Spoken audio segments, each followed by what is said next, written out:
Natural hair colour కోసం చూస్తున్నారా? అయితే Anoos henna and black expert వాడండి. నమస్తే రమగారు. నమస్తే జయ. రమగారు, ఏదైనా ఒక చిన్న కథ చెప్పుకుందామండి. పిసి సర్కార్ పేరు తెలుసు కదండి. అవును. ఐంద్రజాలికుడు. ఈ పిసి సర్కార్ గారి పేరుతోటి రాయబడిన కొన్ని కథలు చందమామలో పూర్వం కనపడేవి జయ. సర్కార్ గారే రాసుండ్రు. పిసి సర్కార్ గారి ఇంద్రజాలాన్ని వాడిన ఒక కథ అనమాట. ఇంతకుముందు 2-3 చెప్పాం మనం. ఇవి ఇంచుమించు 60sలోవే ఈ కథలు. 60-70 కూడా కాదు, 60sలోవే. కొన్ని కథలు బాగుంటాయి. ఒక చిన్న మ్యాజిక్, దాని చుట్టూ తాళ్ళిన పెద్ద కథ. పూర్వమట ఒక రాజుగారికి 2-3 రాణులు ఉండేవాళ్ళు. పెద్దవాళ్ళు ఇద్దరు బాగా పెద్దవాళ్ళు. ఆఖరి రాణి అంటే రాజుగారికి ఎంతో ప్రీతి. తారామతి ఆవిడ పేరు. అయితే ఈ తారామతి గారు ఈ అంతఃపురంలో ఉండేటప్పుడు అంతఃపుర పరిచారకులకి వాళ్ళకి కొన్ని ప్రత్యేకమైన రూల్స్ రెగ్యులేషన్స్ ఉండేవి. అంతఃపుర నియమావళి చాలా కఠినంగా ఉండేది. కానీ తారామతి గారు అంటే రాజుకి చాలా ప్రీతి. ఆవిడ ఆ రోజు నిద్రలేచి చూసేసరికల్లా ఆవిడకి ఏమనిపించింది, ఈ అంతఃపురంలో వాళ్ళు ఎవరు తనతో బాగా పలకట్లేదని, తనతో సరిగ్గా లేరని అనిపిస్తోంది ఆవిడకి. తర్వాత ఆవిడ బయటికి వెళ్తుంటే బయటికి వెళ్ళటానికి వీళ్ళేది ఒక ధోరణి అక్కడ కనిపించింది. 2 పూటలు గడిచేసరికల్లా అంతఃపురంలో ఉన్న వాళ్ళు ఎవ్వరూ తనతోటి మాట్లాడకపోవటము, తనని పలకరించకపోవటము, వేళకి తనకి జరగవలసిన విధులలో ఏదో జాప్యము ఆలస్యము అవి కనపడుతున్నాయి తెలిసింది. ఈవిడికి ప్రియతమ చేలికత్తె ఒకటి ఉంది, కుమారి. ఈ కుమారి వాళ్ళ నాన్నకి ఒంట్లో బాగుండలేదని ఈవిడే ఆ అమ్మాయిని పంపించింది. కుమారి ఉంటే తను చూసుకునేది.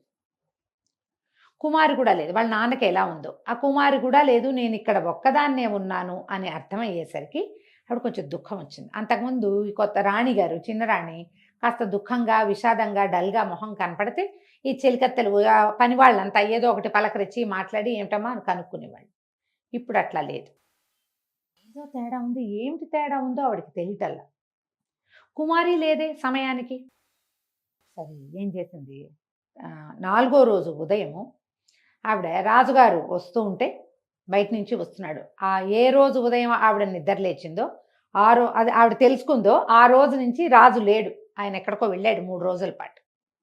4వ రోజు ఈవిడ బయట కిటికీ దగ్గర నిలబడి చూస్తుంటే రాజు వస్తున్నాడు. రాజు పరమదీనంగా కనపడ్డాడు ఈవిడికి. ఆయన డల్గా ఉన్నాడు. మామూలుగా ఆయన చలాకీగా వస్తూ తలకాయ పైకెత్తి తన సౌధం వైపు చూసి తను కనపడితే చేతులూపి కేరింతలు కొడుతూ ఉండేవాడు. ఆయన తల వేళ్లాడేసుకుని పెదిమలు కిందకుండి నవ్వు లేదు, తలెత్తి తన భవనం వైపు కూడా చూడాలి. అప్పటి రాచరికపు పద్ధతులు అవి వేరు. ఏం చేయాలో తెలియలేదు. చాలా దుఃఖం వచ్చింది. ఏదో జరిగింది ఇక్కడ కనిపెట్టింది. ఏదో జరిగింది. అందుకనే రాజు నా పట్ల సరిగ్గా లేడు కాబట్టే ఈ పరివారం ఇక్కడ అంతకుముందు పనివాళ్ళు వాళ్ళ పనులు వాళ్ళు చేశాడు. వాళ్ళు ఇప్పుడు సరిగ్గా లేరు నాతోటి. నా తిండి తిప్పలు, నా వేళ, నా మూడ్సు, నా దుఃఖము వీళ్ళెవరికి పట్టట్ల. ఇంచుమించుగా నేను ఇక్కడ బందీగా ఉన్నాను. ఇక్కడ ఏదో జరుగుతోంది. ఆవిడ ఎప్పుడైతే ఈ రాజుని ఇట్లా దుఃఖంగా చూసిందో రాజుకు ఒక ఉత్తరం రాసి అక్కడ ఉన్న పరిచారకుల్లో ఒకళ్ళకి ఇచ్చింది. రాజుగారికి ఇవ్వండి. ఏమని రాసింది, ఏం జరిగిందో నాకు తెలియటం లేదు, నన్ను మన్నించండి, నా వల్ల ఏదైనా పొరపాటు జరిగితే నన్ను క్షమించండి. ఒకవేళ నాకు శిక్షే వేయాలని మీరు అనుకుంటే ఒక్కసారి మీ పాదాలంటి దండం పెట్టుకునే అవకాశాన్ని నాకు ఇవ్వండి. అంటే నువ్వు నా దగ్గరికి రా అని కాదు, మీరు నా దగ్గరికి రండి అని రాయకుండా మీ పాదాలంటి మీకు క్షమాపణ చెప్పుకునే పరిస్థితిని నాకు ఇవ్వండి అని రాసేసరికల్లా చక్కగా ముత్యాల కోవలాంటి అక్షరాలు, కుదురుగా నిదానమైన నడక చూసి రాజు సమాధానం రాసి పంపించాడు. నువ్వు నన్ను మోసం చేసావు, నువ్వు మోసగత్తెవి, నేను క్షమించేది లేదు, నన్ను కూడా నేను క్షమించుకోలేదు, అందుకనే నీకు ఈ పరిస్థితి వచ్చింది అని రాసేసరికల్లా ఈవిడ ఆశ్చర్యపోయింది. ఏం జరిగి ఈయన ఇలా అనుకున్నాడు అనుకుంటే అప్పుడు ఈవిడ ఏం చేసింది, మళ్ళీ రాసింది. నా వల్ల తెలిసి ఏ పొరపాటు జరగలేదు, నేనేమీ చేయలేదు. ఏ పొరపాటు జరిగిందని, ఏ తప్పు నేను చేశానని మీరు భావిస్తున్నారో అదేమిటో తెలియజేస్తే మీ అపోహ దూరం చేయటానికి నేను ప్రయత్నం చేస్తాను. అప్పుడు ఆయన మళ్ళీ రాశాడు, నువ్వు ఒక అంతఃపుర సైనికుడి కౌగిల్లో నేను నిన్ను చూశాను నా కళ్ళతో. అతన్ని నువ్వు కౌగిలించుకున్నావు. అతని కౌగిల్లో నువ్వు కాదు, నువ్వు అంతఃపుర సైనికుడిని కౌగిలించుకున్నావు. అతన్ని లాలించడం నా కంటితో నేను చూశాను తెల్లవారుజామున. కాబట్టి నేను నిన్ను క్షమించలేను అనగానే ఈవిడ వెంటనే మళ్ళీ రాసింది, కంటితో చూసినవన్నీ నిజం కాదు, మీరు కంటితో చూసింది నిజం కాదని నేను మీకు నిరూపించగలను, ముందు మీ దర్శనం అనుగ్రహించండి అన్నారు. సరే రాజు వస్తానన్నాడు. అపోహ ఎట్లా అవుతుంది, నేను కంటితో చూసే కదా, అదేమిటో తేల్చుకోవాలనుకున్నాడు. మంచి రాజు మంచి రాజు వస్తానన్నాడు, వెంటనే చంపేయకుండా. అదే కదా. ఈ కుమారు వచ్చింది. కుమారు వచ్చి ఏం జరిగిందమ్మా అంది. కుమారుని కావలించుకుని ఏడ్చింది ఈవిడే. నాకు ఇంత కష్టం వచ్చింది, రాజుగారు ఏదో అనుకుంటారు, సరే నేను అది సంగతి చూస్తాను, మీ నాన్న ఎట్లా ఉన్నాడంటే, మా నాన్న కొంచెం నయంగానే ఉన్నాడమ్మా, చనిపోతాడని చాలా భయం వేసింది, నన్ను చూసి రిత్త ఎక్కున్నాడు, నీ వల్ల నేను ఇట్లా మళ్ళీ వెళ్ళగలిగాను, లేకపోతే నేను వెళ్ళలేకపోయేదాన్ని అంటే, మరి ఇప్పుడు ఏం చేస్తావమ్మా ఈ వచ్చిన సమస్యకి, రాజు సంగతి నేను చూస్తాను ఉండమని. రాజుగారు వచ్చారు. అడిగాడు, నువ్వేదో చెప్తానన్నావు, నేను నా కంటితో చూశాను, నువ్వు ఆ సైనికుడిని కౌగిలించుకున్నావు, అంతఃపుర రక్షణ సైనికుడు వాడు, నేను చూసా క్లియర్గా అనేసరికి రాణిగారు అంది, తారామతి గారు, అంటే కంటితో చూసినవి నిజం కావని చెప్పాను కదా ప్రభు, కావాలంటే నేను మీకు నిరూపిస్తా, ఎట్లా నిరూపిస్తామన్నాడు. ఈవిడ ఒక కప్పు దాని మీద ఒక మూత అక్కడ ఉన్నాయి, మీ దగ్గర 4 బంగారు నాణ్యాలు ఉన్నాయా, ఆయన ఇట్లా దట్టిలో నాణ్యాలు ఉంటాయి, ఆ దట్టిలో నుంచి ఒక సంచి తీసి 4 నాణ్యాలు ఆవిడ చేతిలో పెట్టాడు. ఈవిడ ఏం చేస్తుంది, కప్పు ఖాళీ కప్పు ఉంది, అంత బౌల్ ఉంది, దాని మీద మూత ఉంది, ఆ మూత తీసి పట్టుకుని ఆ 4 నాణ్యాలు ఇందులో వేసింది, వేశాక మూత పెట్టింది, అది ఖాళీ కప్పు. ఇప్పుడు చెప్పండి ఈ బౌల్లో ఎన్ని నాణ్యాలు ఉన్నాయి, 4 నాణ్యాలు నేనే ఇచ్చా కదా, లెక్క పెట్టి నువ్వు వేసావు కదా అన్నాడు. సరే చూద్దాం అని ఆవిడ ఏం చేస్తుంది, ఆ కప్పుని ఇట్లా తీసి ఆ మూత తీసి కింద పెట్టి కప్పులో ఉన్న నాణ్యాలు ఎత్తి పళ్ళెంలో పోసింది, గల్లుమన్నాయి, తీశారు. రాజుకు పడుతూనే తెలిసిన ఎక్కువ పడుతున్నాయని లెక్క పెడితే 1 2 3 4 5 6 7 8 8 ఉన్నాయి. రాజు ఆశ్చర్యపోయాడు, అదేమిటి అని. ఇత్తే ప్రభు, అప్పుడప్పుడు మన కళ్ళు మనని మోసం చేస్తాయి, మీరు ఇవాళ తెల్లవారుజామున మీరు ఏ కిటికీ దగ్గర చూశారో నన్ను, మీరు ఆ కిటికీ కనపడేలాగా నుంచోండి, మీకు ఒక వింత చూపిస్తాను నేనంది.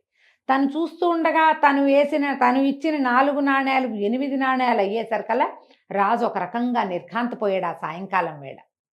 సరే తెల్లవారుజామున చూస్తానన్నాడు, ఆయన వెళ్ళిపోయాడు.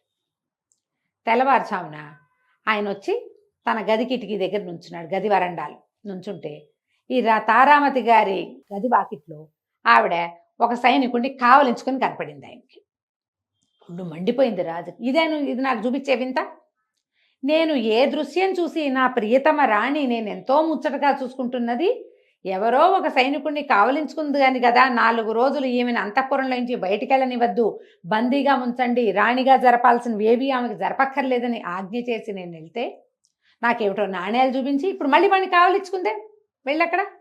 ఆయన కత్తి పుచ్చుకొని పరిగెత్తుకుంటూ వచ్చేసి ఏం చేశాడు, ఈ రాణిగారి కౌగిల్లో ఉన్నాడు కదా ఒకడు, ఇట్లా అంటోంది ఆవిడ భుజాల మీద, ఒక లాగి వాడిని ఒక్క తోపు తోయంగానే ఈ వెనక్కి జరిగిపోయిన రాణి చటుక్కున మళ్ళీ ఒక ముందుకే అడిగేసి ఆ సైనికుడుకున్న గడ్డము మీసము లాగేసింది. తీరా చూస్తే ఆ సైనికుడు బట్టలు వేసుకుని అక్కడ నుంచుని ఉన్నది కుమారి. ముందు రోజు సాయంత్రం వచ్చినప్పుడు రాజుగారికి ఒక మాట చెప్పింది ఈవిడ, నేను ఈ అంతఃపుర నిబంధనలు కొన్ని సడలించే ఒక పని చేశాను, అందుకు మీరు క్షమించాలి నన్నని చెప్పింది రాజుకి.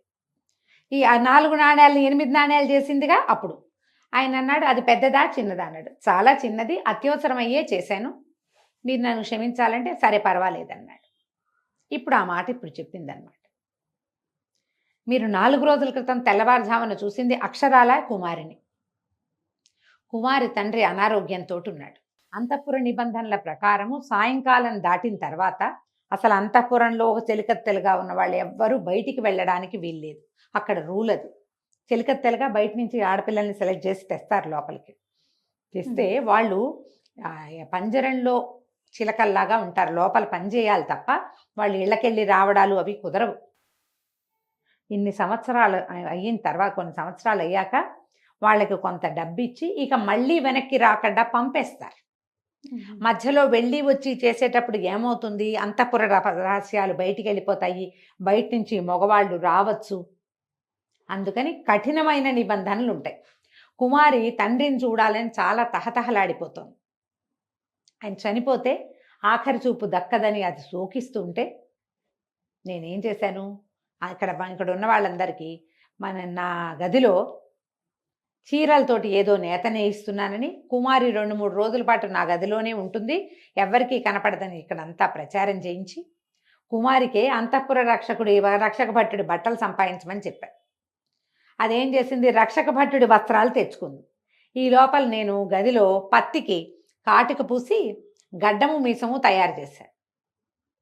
ఆ గడ్డం మీసం పెట్టుకుని ఆ బట్టలు కట్టుకుని కుమారి వెళ్ళింది బయటికి.